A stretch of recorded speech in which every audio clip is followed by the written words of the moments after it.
విశాఖ రాజకీయాలు వాడివేడిగా నడుస్తున్నాయి. అనుచరులతో మాజీ మంత్రి దాడి వీరభద్రరావు సమావేశమయ్యారు.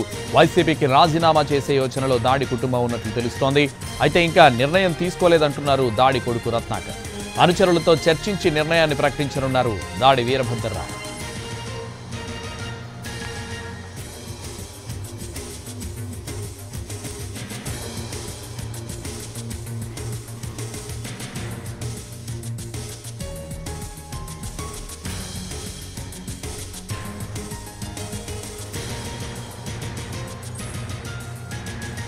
విశాఖ రాజకీయాలు వాడివేడిగా నడుస్తున్నాయి. అనుచరులతో మాజీ మంత్రి దాడి వీరభద్రరావు సమావేశమయ్యారు.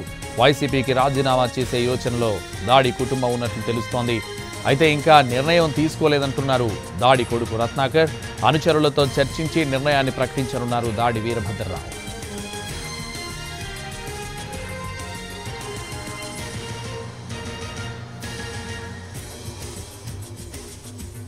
విశాఖ రాజకీయాలు వాడివేడిగా నడుస్తున్నాయి. అనుచరులతో మాజీ మంత్రి దాడి వీరభద్రరావు సమావేశమయ్యారు.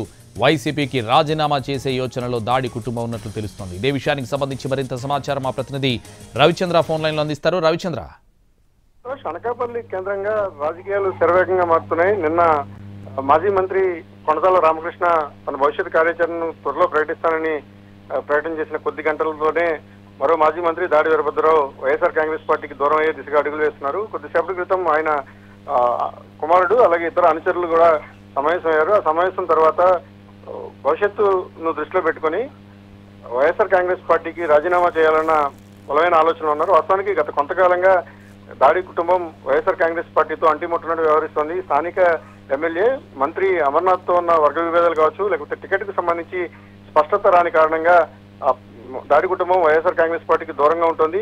ఈ క్రమంలోనే ఒక కీలకమైన నిర్ణయం, ఎన్నికల ముందు ఒక నిర్ణయం తీసుకోవాలనే ఒక ఆలోచన బలంగా ఉంది. ఈ సమయంలో అటు తెలుగుదేశం పార్టీతోనూ ఇటు జనసేనతో కూడా దాడి అనుచరులు కావచ్చు, దాడి కుటుంబానికి సంబంధించిన ముఖ్య నాయకులు కూడా టచ్ లో ఉన్నట్టుగా సమాచారం. రేపు లేదా ఎల్లుండి మరొకసారి సమావేశమై కార్యకర్తలకు సంబంధించి విస్తృతమైన అభిప్రాయాలు తీసుకున్న తర్వాత తన భవిష్యత్ కార్యాచరణను ప్రకటిస్తానని దాడి వీరభద్రరావుకు సంబంధించిన కుటుంబ సభ్యులు కానీ లేకపోతే సీనియర్ నాయకులు చెప్తున్నారు. ఏదేమైనా దాడి వీరభద్రరావు కుటుంబం వైఎస్ఆర్ కాంగ్రెస్ పార్టీకి మరోసారి రాజీనామా చేయడానికి సంసిద్ధమవుతున్నట్టుగానే మనకు అక్కడ ఉన్న వాతావరణాన్ని బట్టి అర్థమవుతుంది. Santosh. Right, thank you Ravichandra.